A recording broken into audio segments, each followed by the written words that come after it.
Man, the last time I was back here on Yeah. campus, I would say, I think it was probably 2018 for Okay. the Rose Bowl reunion. Yeah, Okay. we all came down for the reunion at the stadium. It's probably the last time I've been back. Tell me what you do now. Are you're still working in movies TV and film. film? Yes, yes. So now we're still Sir, television and film screenwriting. Yes, me and my wife actually own and run a production company, Okay. writing and production company, where we do television, film, but also traditional like publishing Okay. and poetry, as well as music, like music songwriting, like ghostwriting.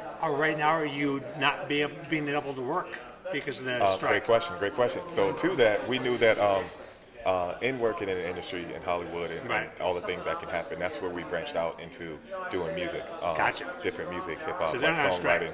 Yeah, so yeah. So as that's going on, Yeah, and good as we're call. figuring that out, yeah, we can and branch into music and branch into like more traditional publishing. So writing is a sword that I carry, and all the forms of that.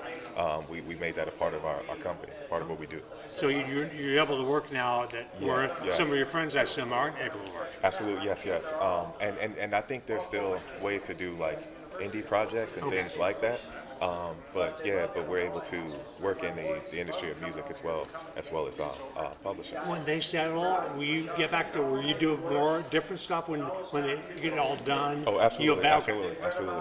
We have our own projects that are, a documentary that was shot that's in post production.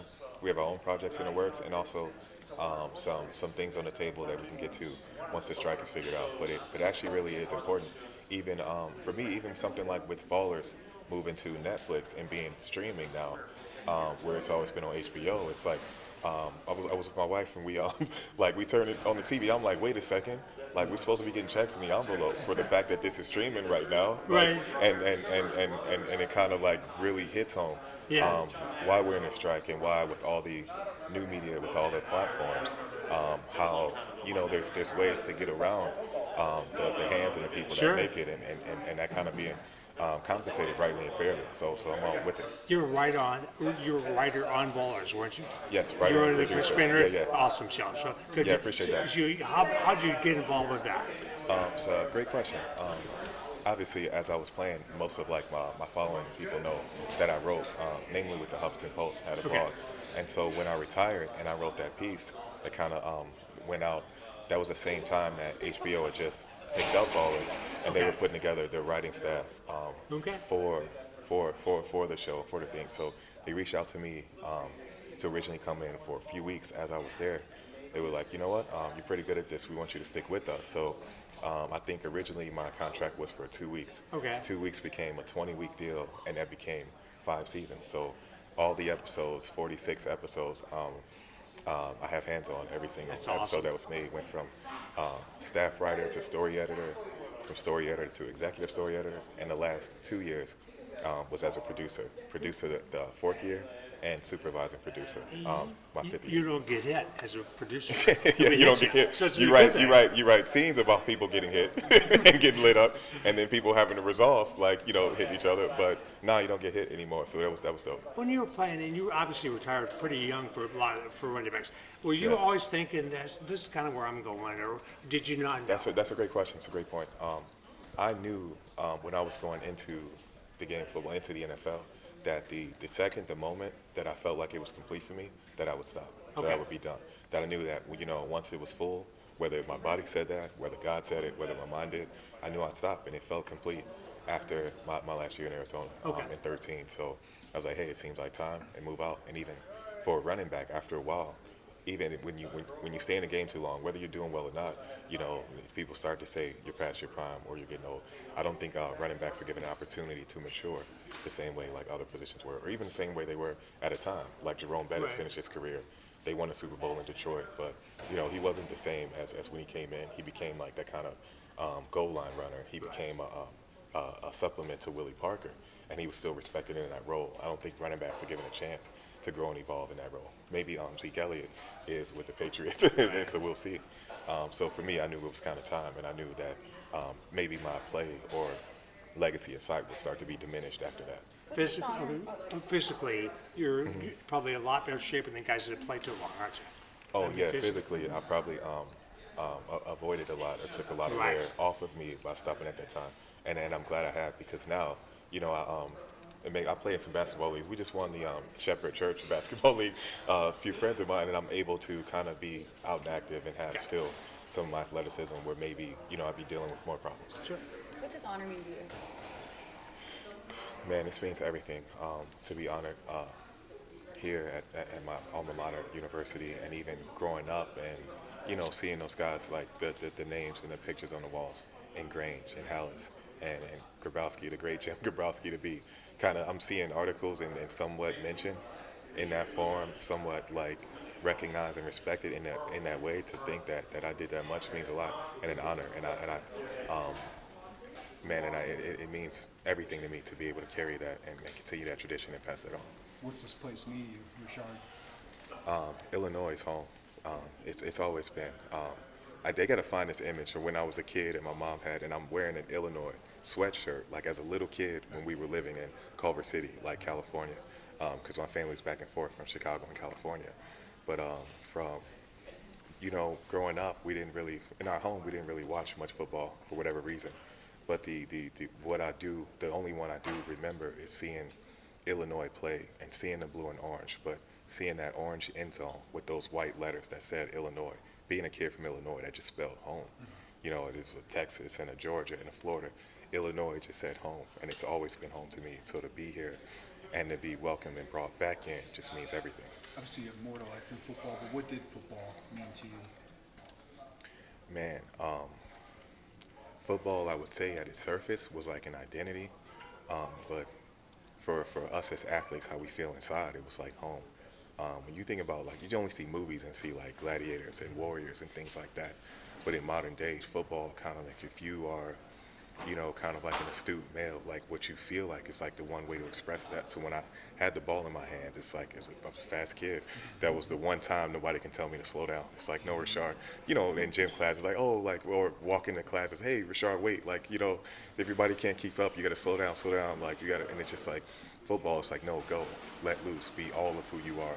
So football is an expression, really, like an expression of who I am and how I feel, and so much so. And physically, with that expression kind of feeling full, now I can express myself in different ways, in writing and different things. But that, what I did in that time, what we did as brothers together, will always stick with me and remain. Some people were lost after football. Yeah, of course, because of that. Yeah, but you get used to seeing yourself, feeling yourself, expressing yourself in that way, and that becomes your identity. And when you stop to re-identify that, to redefine that with, that football is one place where you have to be 100% yourself, or you can't go out there.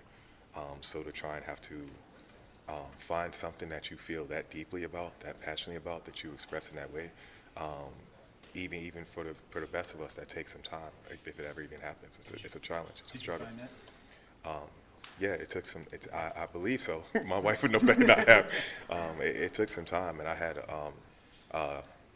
challenges and a struggle with the transition in a way that I didn't think that I would. But I've kind of related my life now as sport, like with our company, Nappy Rose Productions, being like my New Jersey, and the sword that I carry at my back, the sword that I carry on my back being my writing sword. So if I get a call from a co-writer, somebody that's in a music studio, and they're like, hey man, we're working on this song, we feel like we're right here, we don't got this. I'm like, oh, that's my mission, that's my battle, that's my game. Let me put on my jersey, and it may be a cool shirt. Let me have my notepad, and that's my sword, and I run in here, and I'm like, oh no, this is what we're missing.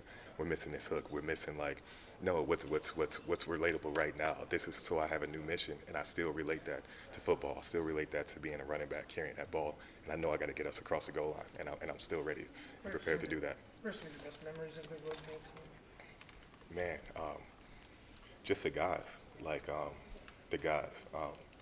I'm seeing Martin O'Donnell, I'm seeing Jay Lehman, I'm seeing the guys, and I came in, like, obviously a few years after them, and I'm just thinking, man, like, for those fifth-year seniors, what they went through, because I know, like, when I was there, we were 2-9, we were 2-10, but what they went through to get to that point, I can't even underscore. Like, they got beat by Northwestern every time we played until that last year. They saw that 1-11 season when I was still in high school. They were 3-8, and so to think about those fifth-year seniors and all of what they had to do to believe and to lead us to a place even before they had seen it totally, man. That Rose Bowl year and the sacrifices we made, the focus that we had to believe to get that done, man, I'll never forget, because it's like, yeah, we really came together to make that happen. You know, You you know were that, a group of recruits that Ron Zook brought in that really changed the program. What was it you think that brought you guys here? Oh no, I think that's a great point.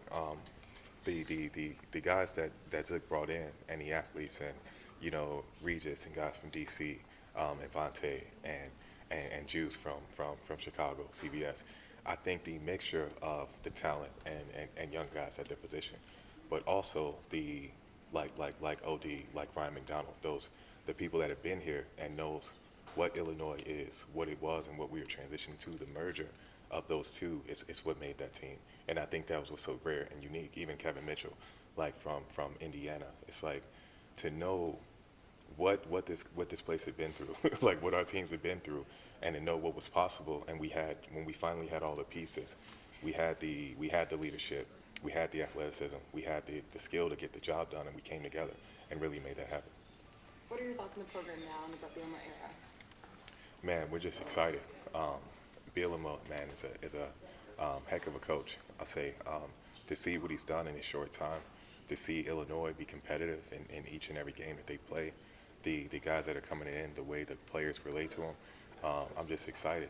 And obviously I was, you know, with the first time we met, we were on opposite sidelines. I was a little leery as a player because I'm like, man, he was an op when we first met him. He's a Wisconsin coach.